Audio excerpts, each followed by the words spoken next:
And now for something completely different.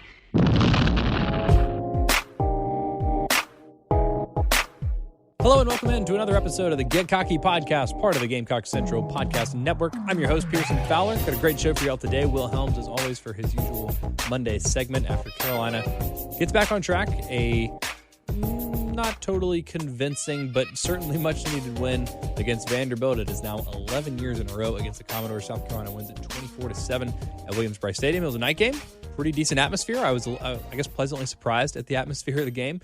And like the score would indicate, 24-7, kind of business-like approach, nothing that absolutely knocks your socks off, and get into some of the bigger implications of what that is, and talk to Will Helms about what those numbers look like. I have a feeling it was a good game statistically for Carolina, so I'll be very curious. This is kind of like a litmus test for me in terms of how much I trust the Pro Football Focus numbers. I've generally been on board with everything that they've had to say about this football team all year. This seems like a game where everyone could have graded out well, and we'll have to dig a little bit deeper in terms of finding answers for why this wasn't a little bit more convincing win for Carolina, because it felt like a blowout was well within the realm of possibility, at least, given the talent disparity, given how comfortably Carolina was able to cruise to that 24-7 win after a rocky start in the first quarter. We'll get to that in just a minute. Before we get started, though, I want to remind you guys to rate, review, subscribe to the podcast if you like it and you want to hear more of it, because that really helps us.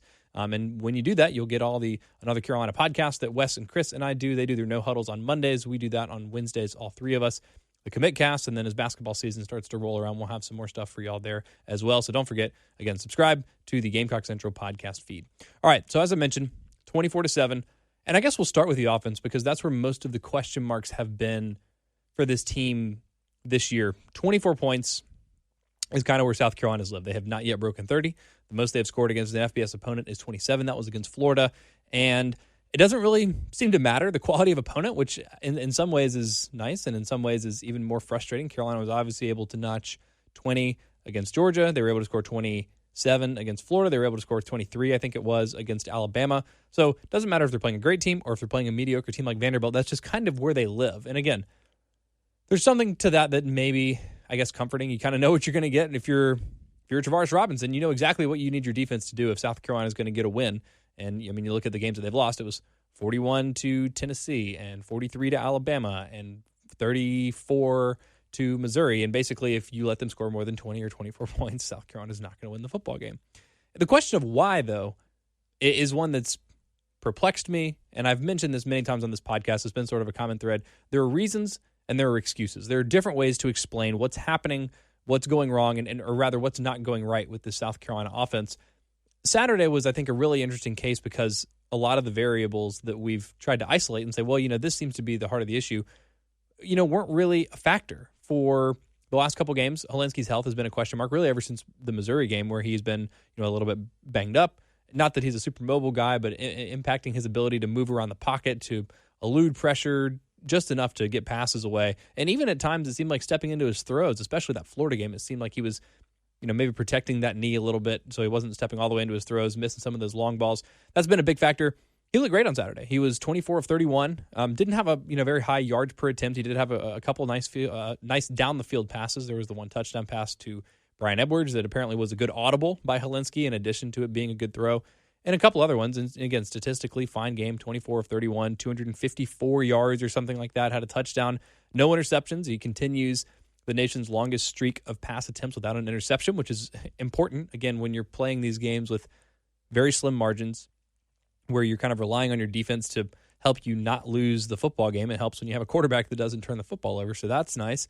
The running game was not great, but fine. Deshaun Fenwick came in and filled in admirably with Tavian Feaster a little bit banged up, with Mon Denson, fumbling early, and so I guess in the coach's doghouse. Obviously, Rico Dowdle still recovering from that injury, and Kevin Harris coming back and playing in his first game since tearing a tendon off of his pubic bone, which sounds absolutely like the worst injury I've ever heard of in sports. But he came in and he ran well, rushed for over 100 yards. Tavian Feaster added another 11 carries for 80, 90 yards, something like that. It was, a below-average rushing performance for South Carolina based on how well they've run the ball this year, but was by no stretch a bad game. Brian Edwards continued his outstanding senior season, 14 catches, tying a school record for most catches in a game, had the touchdown pass, just did Brian Edwards things, caught some of Helinski's darts that you feel like most of the other guys on the team wouldn't catch, and just had an all-around great performance. say maybe Shi Smith didn't play in this game. That could be sort of an explanation, but he hasn't exactly been someone that Carolina could rely on all season long. And then behind that, it's kind of been a fiasco all year for Carolina, and I think there has been some conversation, and I may have even suggested this was part of the problem, is Carolina doesn't have kind of a third playmaker behind those guys, whether it's a tight end, although Nick Muse, who's now out for the season, has been pretty reliable, or rather been an interesting playmaking option. Kyle Markway has been the more reliable of the tight ends. Nick Muse has had a couple of drops this year. Kyle Markway pretty sure-handed in terms of what he does. But Josh Vann, Xavier Legette, or Trey Smith, Chavis Dawkins, none of those guys has really been able to pop. But I started to think about it, I guess this weekend, and realized today that's probably not why this team's not good, because there are a lot of other teams that are a lot more impressive offensively than South Carolina. And it's not because they have 3 or 4 NFL caliber receivers. Maybe they have one if they're lucky. The Alabamas of the world and the Oklahomas, they have multiple playmakers that are of that caliber. But by and large, people don't have just top to bottom, all your receivers are awesome. So I don't think that's a very good excuse for why South Carolina has been ineffective on offense, even in the passing game.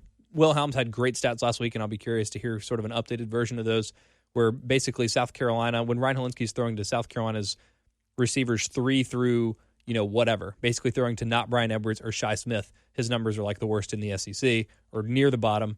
And when he's throwing to Brian Edwards and Shi Smith, he's like near the top, 3rd and 4th, behind guys like Tua and Joe Burrow. So I don't really think that's the problem. And then you could say, well, the offensive line, but they played reasonably well, given that they were starting a true freshman in Ja'Kai Moore, and then obviously was replaced by Eric Douglas in the second half of that right tackle position, in addition to some of the other youth and like relative inexperience that's on that line. But they had a fine game. Again, blocked the run reasonably well, not outstanding, but fine, and didn't give up any sacks, didn't give up a whole lot of pressures on Helinski. So you look at all those things and say, well, what in the world was the difference? It was 440-some yards.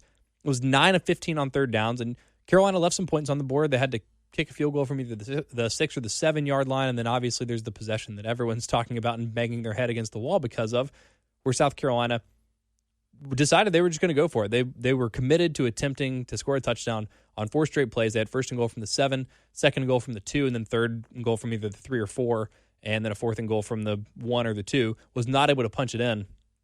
And so I've been wondering, because the number seems to be bothering people, and I think rightfully so. When you say Carolina hasn't scored more than 27 points against an FBS opponent, are they going to crack that 30?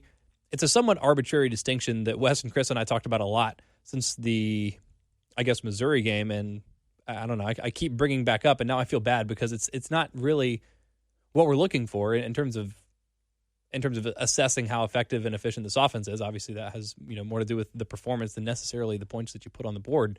But I wonder how much that would make people feel better if Carolina was able to punch that in, because 31-7 seems a lot more convincing, because they would have actually scored 30 in a game against an FBS opponent, even though it's a team that is very near the bottom in pretty much every single defensive category there is. They're like 114th in total defense, and they're last in the SEC in scoring defense and all these other things.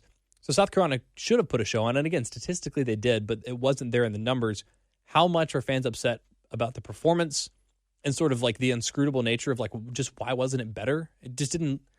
Oh, I guess it did. I don't even want to say it didn't look pretty, because it looked fine. It didn't look great. And clearly there are still some issues there. And I think that's one of those things that's hard to exactly determine. And again, like I said, in a game like this where, everything goes pretty well and looks pretty good, I feel like we're kind of back to where we've been the last couple of weeks, which is just that there's something about the coaching, about the preparation, about situational play calls, situational awareness that just isn't there the way that it needs to be for Carolina to be even an average offensive team, because it seems like they have the weapons. And sitting here at 4-5, it's very easy to say Carolina's just not a very good football team, and they're not. But why is that?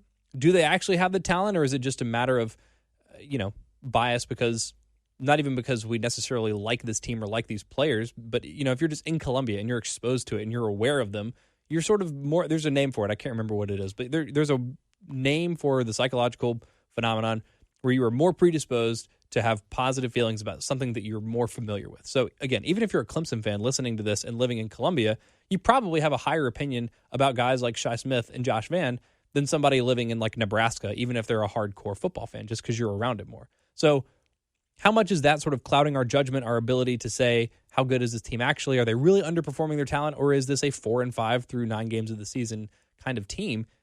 And I'm still unsure, but at this point leaning more than ever again, especially based on what we saw on Saturday, that it has to do with coaching, and whether that is adjustments, whether that's game plan, or whether it is situational play calling, which I've never really specifically had a problem with, but something that maybe goes beyond the eye test, beyond the numbers. I don't really know, but either way, the output was disappointing for South Carolina on Saturday, even if some of the numbers look good, and that's why I'm very, very curious and excited to talk to Will here in just a couple minutes to see kind of what that bears out. The other side of the ball, defensively, Carolina did exactly what they needed to. Obviously, the headlines after the Tennessee game were that Carolina gave up 41, that they got burned on all those big plays, and yes, that was an issue. I thought, just like when people are upset about the defense after the North Carolina game, I thought it was maybe a little bit overblown. Yeah, they were terrible on those deep balls, and that has to be remedied, and maybe that's something that's fixable for Carolina this year. But they did a better job of getting after the quarterback this week. They were sort of back to that. They were back to slowing down the run, and it was really just the rushing the passer, I feel like, more than anything that was missing against Tennessee, because the coverage, good pass rush covers up coverage, and I think that's been the case for Carolina this year. So, good run defense against Tennessee. It was just not able to get after the quarterback. They had more time, and their receivers were able to make plays. That was never really going to be an issue against Vanderbilt unless they were going to just go all in and try to get Kalijah Lipscomb going and try to get him the ball, 15 times like Carolina did for Brian Edwards. And fortunately for Carolina, he didn't play. And I think that's why this defensive performance is a little bit harder to really make anything of.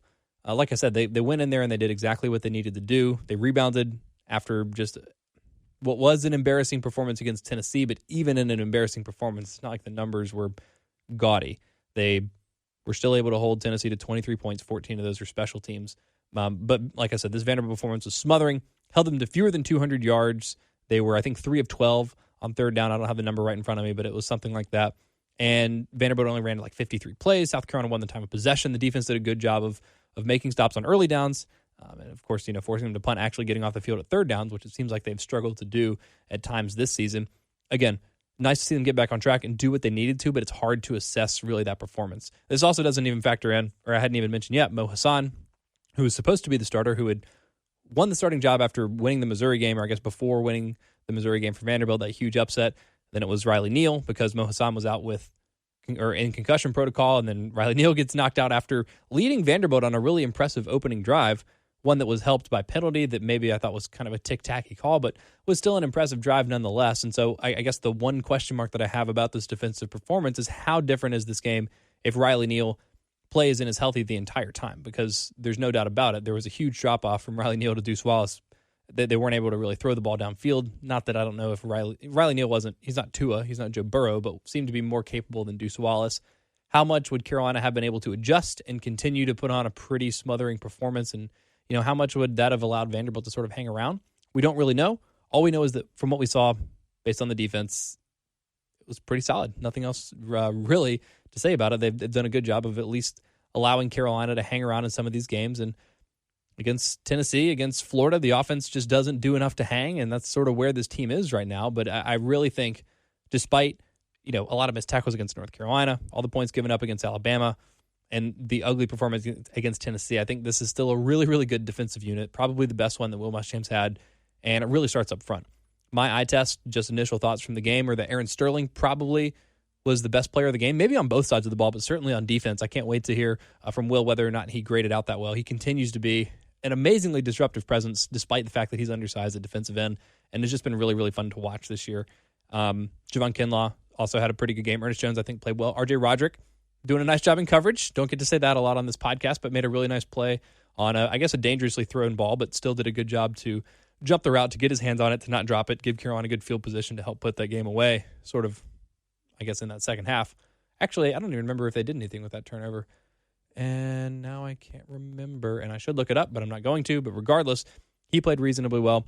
Not much to criticize in terms of the defensive performance other than giving up a lot of yards. I think about half of Vanderbilt's yards in that first quarter, but they got it turned around. In which case, either give Travaris Robinson credit and say, made some adjustments, did what you needed to do, or just be very thankful that Riley Neal wasn't able to come back into the game and that Deuce Wallace didn't do the traditional backup quarterback playing against South Carolina deal. All right, without further ado, let's get to Will Helms. He's got the Pro Football Focus numbers. He's been bringing in some S&P lately, too, which has been kind of fun. Get a couple different angles.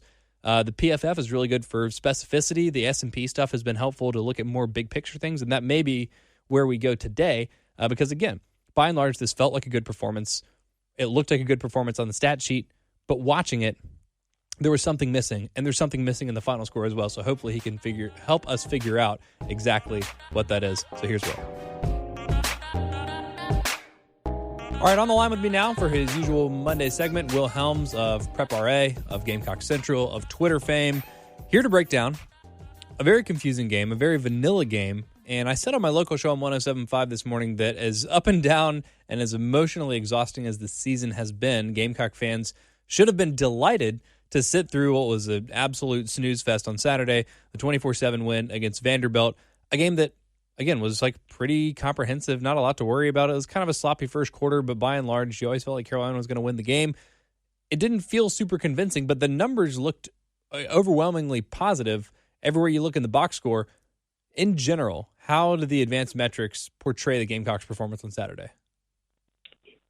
To me, this is kind of the opposite of what we'd seen a little bit in the early stages of Will Muschamp's career. It reminded me a lot of the Georgia game, actually, obviously the other way. The Georgia game 2 years ago, maybe. I think it was a 24-10 Georgia win. South Carolina got out to a lead with a nice catch from Brian Edwards and didn't really do anything the rest of the game. Kind of a boring game again. But it was one of those games that South Carolina dominated the yardage, dominated time of possession, which is not usually a big thing. But in this game, was a testament to how the offense stayed on the field. Third down conversion percentage was the best I've seen in a long time. I haven't looked it up, but I assume it's the best under Will Muschamp in any game this season, or I guess any game in his tenure. A couple struggles in the red zone, fumble, turnover on downs, could have made it a much bigger game. But, I think, there was at no point, even really in that first quarter, did I think, okay, South Carolina's going to lose this game. It was more just kind of they took care of business, they did what they were supposed to do, and, got out with a win. And that started with Ryan Helinski, who had his first, I think, really good performance since the Georgia game. And even that was, it's kind of hard to accurately assess because he played a half and he played well in that half and then got injured. But he seemed to be as healthy as he's been in weeks. 24 of 31, 254, 256, somewhere in the mid-250s or mid-200s. The touchdown, obviously no interception, continues to play impressively turnover-free football. How did he grade out on Saturday? He was the third highest graded player on the offense, second highest full-time player. Nick Muse graded out really well, but played 3 snaps and, of course, went down with a knee injury. He was the second highest graded player, and then Brian Edwards was the highest graded player of the game on either side with an 88.5, which is his highest in his career. Not really surprising based on his stat line there, but Ryan Helinski also graded out really well with a 75.3, so second highest player on the offense that I guess played more than a few snaps. I think one of the other interesting parts of the game, because we've seen South Carolina run the ball well for most of the year, struggle at times to pass it, and that sort of felt like it explained why the offensive performances were sometimes coming up short from where you felt like they should be, because it's like, oh, you can run the football, but you're a little bit one-dimensional, can't really throw the ball down the field. This was a game where, they ran the ball well too, but it was mostly the passing game. It was, that touchdown pass that Ryan Helinski threw to Brian Edwards to kind of, put the game away, and it was sort of on his shoulders in terms of, making things happen. And again, while the running game wasn't bad, it was, pretty solid, a little bit below where it normally is for Carolina. But you expect, once the quarterback play picks up and you have an historic day where Brian Edwards is tying the school record for receptions in a single game, that would help kind of pick up the slack. And all of a sudden, then Carolina would have a comprehensive offensive performance where they score 42 points. And yet it still didn't happen. So did the running game advanced metrics indicate that they would hold back what was a pretty good performance in the passing game? The advanced metrics, it was South Carolina's worst game running the football by the advanced metrics of the season. I believe the second worst of the last 3 years. Wow. By the advanced metrics, of course. The advanced metrics have never really liked a lot of South Carolina's backup running backs. So Tavian Feaster graded out really well. And beyond that, Ryan Helinski was the second best graded player in the running game. Wow. I guess he had that one long keeper. He had a really great zone read, which they've been kind of holding for a while. I like that they put that on film. Ryan Helinski did a great job, ran under bounds about 5 yards early, but of course I'd rather him do that than get hurt. Everyone else, Kevin Harris did not grade out well. Deshaun Fenwick graded out about average. And Mondenson, of course, did not grade out well in his one snap. I believe he had one rush, had the fumble, and I don't think he saw the field the rest of the game. So, not a great game in the running game. But I think a lot of it was also situational football. South Carolina, got a bad spot on a fourth down, went for it with like 10 seconds left in the game on the goal line. Didn't really look like they did all that much to get in. Very vanilla play call. But the running game really did hold the offense back from what could have been a really high-scoring performance.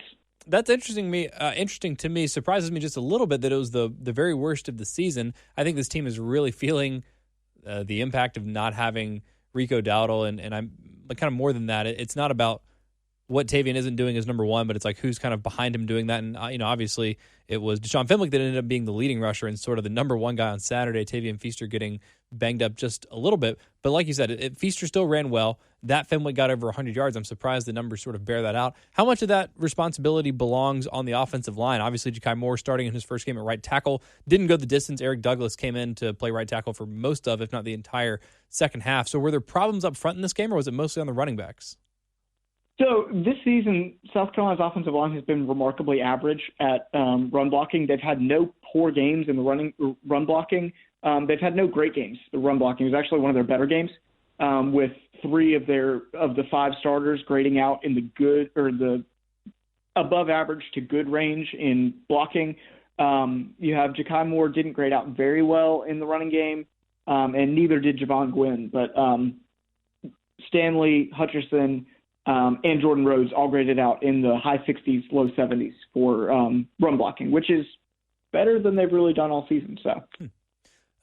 The other, piece of the offense that we've talked about a lot, and you had that great stat last week in terms of Carolina's non-Shi Smith, Brian Edwards receivers. Obviously, we touched on Brian, who had a tremendous game. Shi Smith not playing with that hamstring injury. Josh Vann, who's been plagued by drops all season long, didn't play the entire game. He broke his hand. Another pass-catching option, Nick Muse, as you mentioned, only played 3 snaps, although you said he graded out pretty well in those 3 snaps. What about the numbers for the other guys? Xavier Legette caught his first touchdown pass. A few more guys got involved. I think 7 or 8 different receivers had a reception for Carolina, including Ryan Helinski, who got his second reception of the season. But how did the rest of Carolina's receivers look? So the grades are better than they've been. Not saying much. Ortre Smith graded out really well. Xavier Legette graded out decently well. A little bit above average.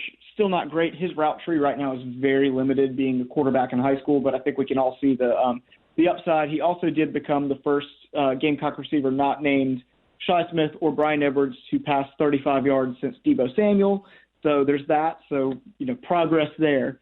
But I think it's more of flashes of potential than it has been consistent good performances from South Carolina's secondary receivers. And if you get Shi Smith back, I think that's all you really need. You don't need a third guy to be going out there and playing at an all-SEC level. You really just need a guy that's going to be able to catch a pass on third down or get open every once in a while and pick up a couple yards after the catch with Brian Edwards and Shi Smith playing the way they are these past few weeks. Right. And since our conversation last week, I've been thinking about that a lot and how important that is for Carolina, how big of a factor that is in their, inability to score 30 points against an FBS team. And I guess I've sort of come to the same conclusion that you have where, you can pretty much count on one hand the number of teams that will go like truly 3 or 4 deep with outstanding depth at wide receiver. What Carolina has with their first and second options should be enough. It would obviously be nice, kind of a luxury if the guys behind it could pick up the slack, but that's certainly not what's holding this team back. So I guess as a way of wrapping up the offensive performance Saturday, do you mostly boil it down to the lack of productivity, at least in a relative sense, for South Carolina's running game as to why they only scored 24 points? I think they weren't very explosive Saturday, which is not the worst thing in the world. Last year it was do or die in South Carolina. The numbers were almost crazy. It was basically a 3-and-out or a 50-yard game. And those were basically the 2 options for South Carolina last year, with just a little bit of exaggeration there. But this year they've been a lot more consistent, been able to move the ball a lot better than last year, even though the numbers look a little bit better last year. So I think it's that. I think it's, some unfortunate drops here and there. You think of the first drive, I thought it was a great play call. I think on a second and long or third and long, South Carolina ran 3 deep routes and had kind of cleared out for Josh Vann, who was wide open, and dropped a pass that would have gone for maybe 20, 25 yards. Just plays like that really have hurt the offense. But Saturday, you look at South Carolina actually played well, did move the ball well, didn't have a ton of possessions, didn't really go with a lot of tempo Saturday, kind of controlled the clock, kind of really just controlled the game, didn't do too much, which we can debate whether that was right or wrong. But it's not like they were sitting there punting 12 times in the game. It was more that, you have a poorly executed fourth down run that really was a first down. I thought Kevin Harris had first down on that short run at about the 25, 26-yard line, something like that. I thought that was a decent play call, missed a block. You have small things like that are holding this offense back, that the better offenses don't make those mistakes.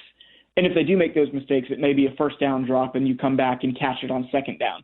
South Carolina right now is just not moving it with enough explosion to stay behind the chains. If they stay ahead of the chains and get 4 or 5 yards on first down, they're going to move it until somebody stops them. But if they drop a pass, if they miss a block, anything like that, there's just not a lot of explosion right now on the offense to be able to make it up on second and third and long. And that being said, they did play really well on second and third and long. It was actually their best game of the season on third downs. I think I alluded to that earlier.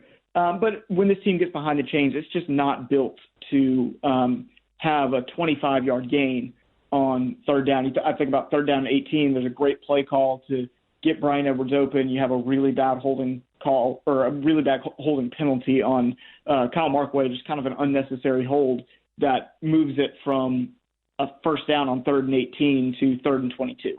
Right, and I think there's a similar play design. They picked up another 3rd and long. It was maybe like 11 or 12 also in the second half, where it was basically the same thing. You just hit Brian Edwards on a little shallow crossing route and let him take it afterwards, and they were able to convert maybe their first 3rd and long of the season, or at least the first one that I can remember. At least through the passing, or by passing it. South Carolina is actually one of the best in the country, actually, at converting 3rd and longs, but they're all on the ground, which is just the weirdest thing ever. I think they had 4 or 5 games in the middle of the season with a 3rd and 10 converted with a draw play or with some sort of running play, swing pass, something like that, which is just kind of interesting that would be the case. But yeah, at least in the passing game, I think they trusted Talinsky a little bit more in this game than they have in the past, and I don't know if there was no fear in Vandy's third-string quarterback going down the field and making South Carolina pay for a mistake. But I thought they did a little bit better this game, specifically throwing the ball down the field, taking their shots. Even if it wasn't a deep pass, maybe it would be a 15-yard pass or a crossing route or something like that they maybe just hadn't thrown a lot this year. I'm kind of putting you on the spot here because I didn't tell you I was going to ask you this. So if you don't have it available, just let me know. But are there season-long team stats that you can access in terms of explosive plays? Because now that we're talking about it, and since that has been sort of a common theme this year, like the explosive plays that Carolina has gotten have been huge. The Shi Smith touchdown to start the Tennessee game, obviously the Brian Edwards touchdown to start the second half of the Missouri game. But it doesn't feel like there's been a lot of in-between stuff. So do you happen to know where they rank either in the SEC or nationally in terms of explosive plays? I can look it up at some point, but the one thing I will say is that they have 6 explosive plays from players not named Shi Smith and Brian Edwards. 7, I guess, if you're considering Xavier Leggett's 19-yard touchdown. But they only 4 players on the team have a play of 20-plus yards. One of them being Chavis Dawkins, and I think against maybe Charleston Southern or something like that. And then Kevin Harris with a long play against Charleston Southern. But if you take that out, against Power 5 teams, if it's not Shi Smith and Brian Edwards, nobody is getting really far down the field. I guess you mentioned Kevin Harris. There were, I guess, a couple of bad things from this game. We mentioned the Nick Muse tight end and Josh Vann breaking his hand and being out for the rest of the regular season. The other casualty of this game is Kevin Harris' season-long Pro Football Focus grade, which was previously like 97 after that Charleston Southern game, and I imagine that dropped precipitously after Saturday. Yeah, it's not nearly as good. a lot of it has to do with he missed a block as a fullback, and when you have like one play as a fullback and miss a block, you're really putting yourself behind. I'll look it up in a second, but I will say that with his explosiveness against Charleston Southern, a low grade in this game is not going to hurt him as much as having a decent grade because he's played consistently well. When you have, especially at running back, you'd rather have your running back, have 88 yards on 10, 15 carries and have one of those carries be a 75-yarder than for a running back to be getting 5 yards a carry. On the other side of the ball, it was a pretty smothering performance from South Carolina. Obviously only gave up 7 points, 189 total yards, which is the lowest that I can remember in a while. Held Vanderbilt to 3 of 12 on third downs. Obviously forced a couple of turnovers. As you mentioned, won the time of possession battle. Vanderbilt, I think, only ran 53, maybe 54, 56, something like that, plays on offense. So pretty dominant defensive performance, but with Vanderbilt being down to its third-string quarterback for almost the entire game after Mo Hassan didn't start the game because he was in concussion protocol, and then Riley Neal went out. Kalijah Lipscomb sat out of the game. He was dressed out, but he was apparently sitting on the sideline because of some personal reasons. And only so much that Keyshawn Vaughn can do. He ended up having, I think, a fine game. It was, 20 carries, 87 yards, somewhere in the neighborhood. But what do the numbers look like for South Carolina defensively in this game? So South Carolina had several strong defensive outings. You have TJ Brunson had his career best outing according to PFF grade. He's played well this year against the pass, which he did not do very well last year, but ended up with a 82 defensive grade. R.J. Roderick also ended up above 80. Javon Kinlaw came back to form with an 85.5 defensive rating. So you have a lot of guys that really put up some strong numbers. Danny Fennell in just 11 snaps put up a 77.5 defensive grade. And then you have the tumultuous roller coaster of a season of JT eBay with another 70-plus PFF grade, which would be his 5th of the year. He's done it in all 4 wins, and he also did it in the Florida game, and his other 3 grades have been below 50. So he had a good game, and the defense kind of goes as JT eBay goes at this point. So some strong numbers. Not really any poor numbers. Ernest Jones didn't grade out very well. He missed a few tackles. Sherrod Green didn't grade out very well. He also missed a tackle or 2. And then just some very average games from some of South Carolina's backups. But overall, some strong games at the top of the defense, especially at safety, which South Carolina has not gotten a lot of over the past few years. Yeah, I guess not terribly surprising, but really interesting that the numbers are that dramatic in terms of JT eBay's performances and wins versus losses. That's kind of funny. Ernest Jones, I kind of like in my head, he had a good game just because he had a couple of big hits, including the one that got played and circulated a bunch on Twitter where it looked like he decapitated the guy. I think the commentator, I don't even remember who was calling the game on ESPN or SEC Network or whatever, said that who did he hit? It wasn't Vaughn. It was it the other running back? Was it a receiver? Or was I think it was a running back. Okay. Well, whoever he hit, he said, "Oh yeah, that guy could have gone as the headless horseman for Halloween." So it was a huge hit. So I remember that part of the game fondly, and just in my head, that means that he had a good performance. But the other guy that stood out to me was very disruptive. Obviously, had the 2 sacks in the game. Was Aaron Sterling, who I think has had an awesome season. Did he have a really nice grade, or was he kind of in that average range? So he's been consistently slightly above average, which when you put that on the year, every game that he is slightly above average pushes his PFF grade higher and higher and higher. So he's really one of those weird cases where he's had 5 games this season above 70, which is, fairly good. But his defensive grade is above all but one of his game grades. So his entire season grade is really pushed up by the fact that he's only had 1 below average grade all season. And I'm not quite sure why he ended up with that. It was the Georgia game. He had 4 total pressures against Georgia, 3 quarterback hurries, a hit, 5 tackles, 2 for stops or for loss, and ended up with his lowest lowest grade of the season against Georgia.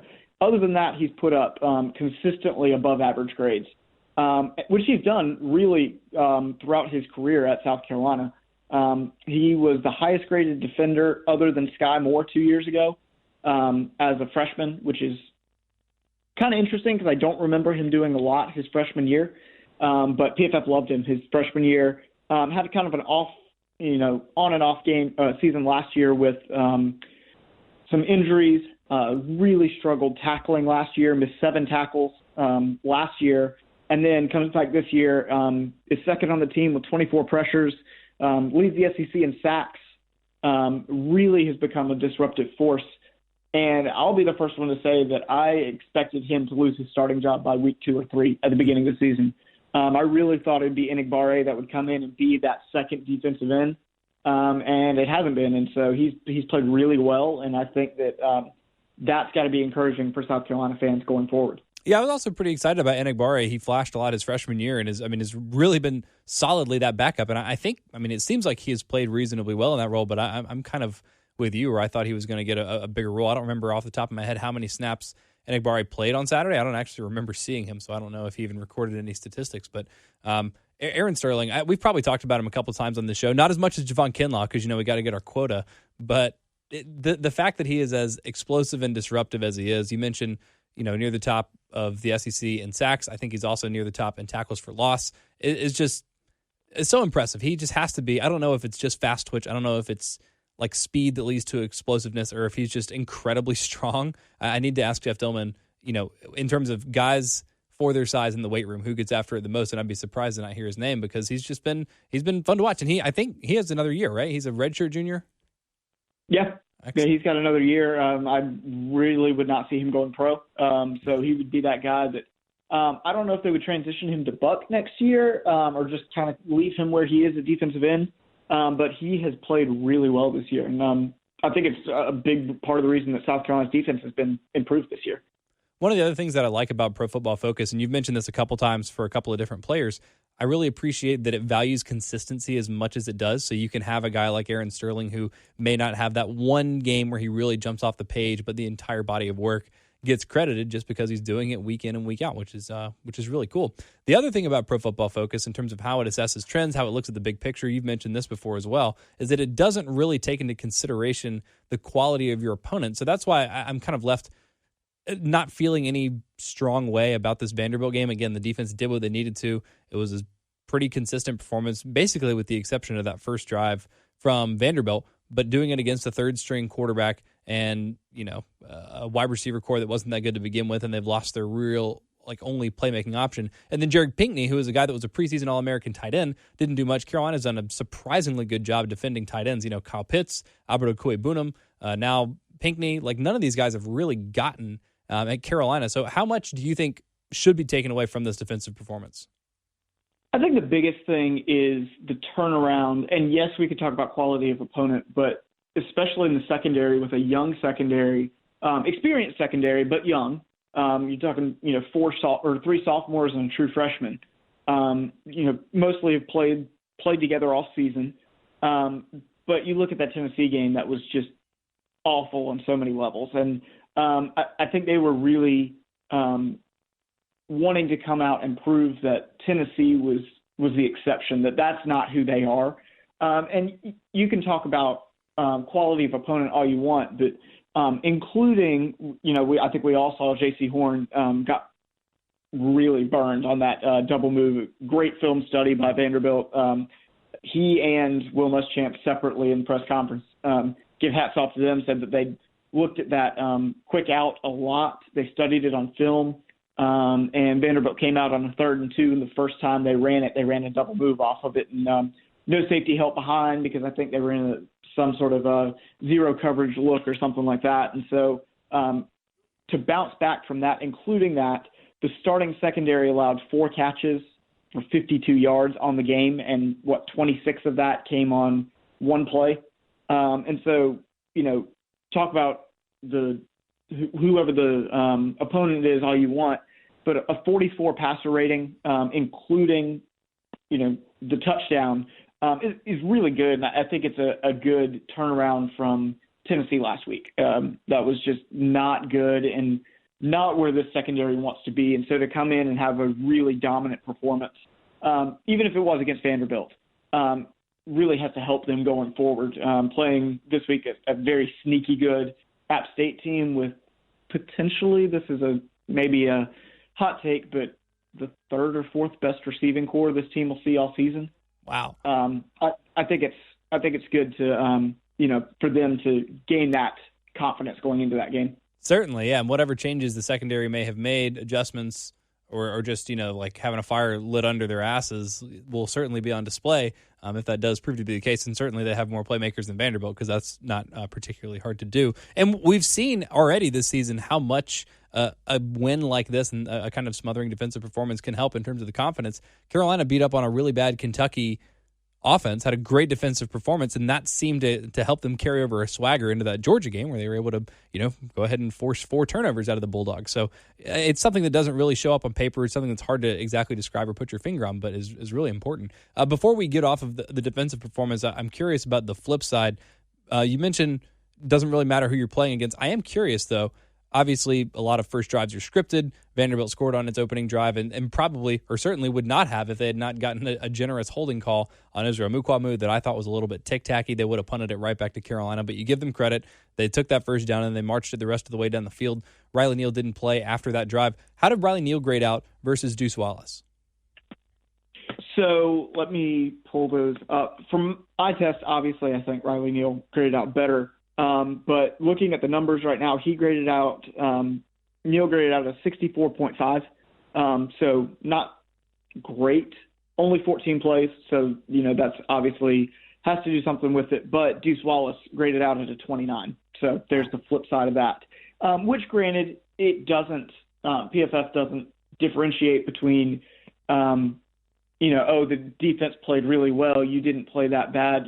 He had a couple times South Carolina jumped some passes, and so he could really get his grade negatively impacted by, say, R.J. Roderick's interception.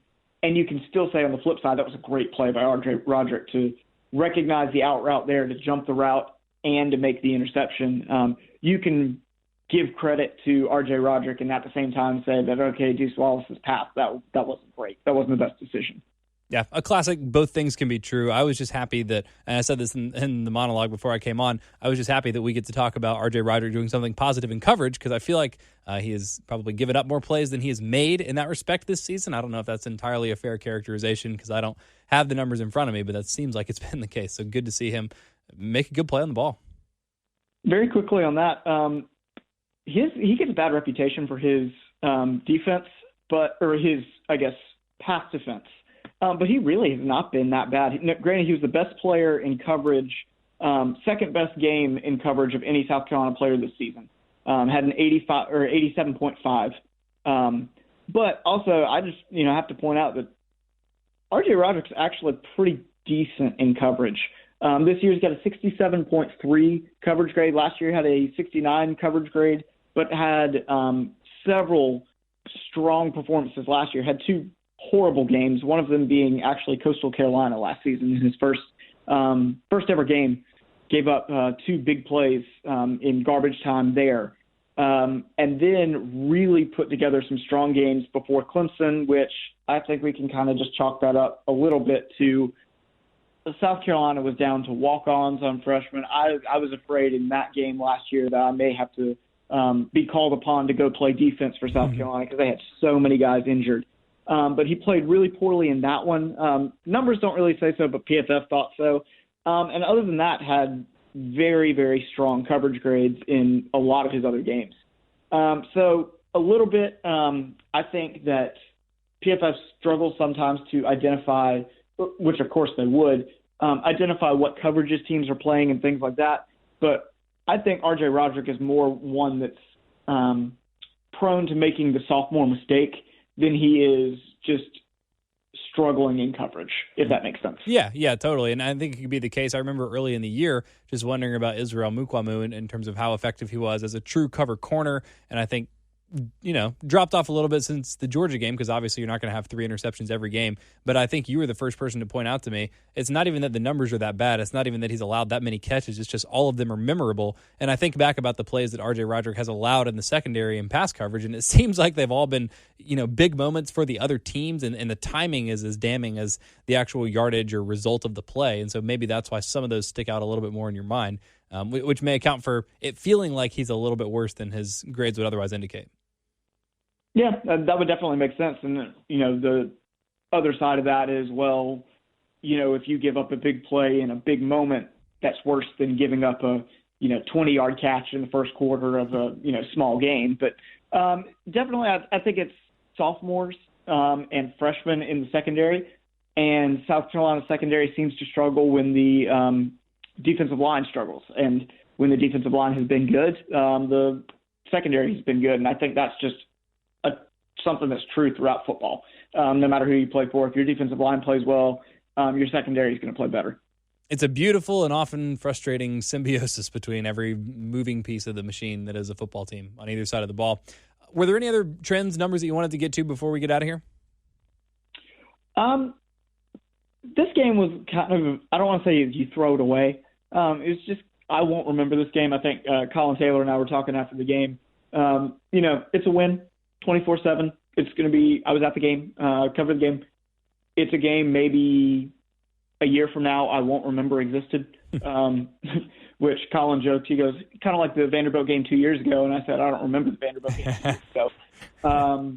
But, not a lot that you can take away, really big takeaways from the game. I think, honestly, Brian Edwards, the past maybe 3 weeks, it's been the first time that I think he kind of deserves the records that he's getting.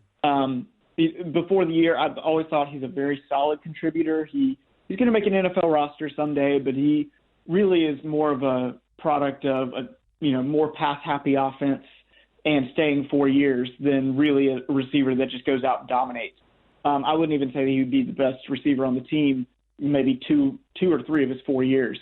But this year, without Deebo Samuel, without another really go-to guy, even Shi Smith had a slow start to the season. He's really come out and become one of, I think, the best receivers in the SEC, if not the country.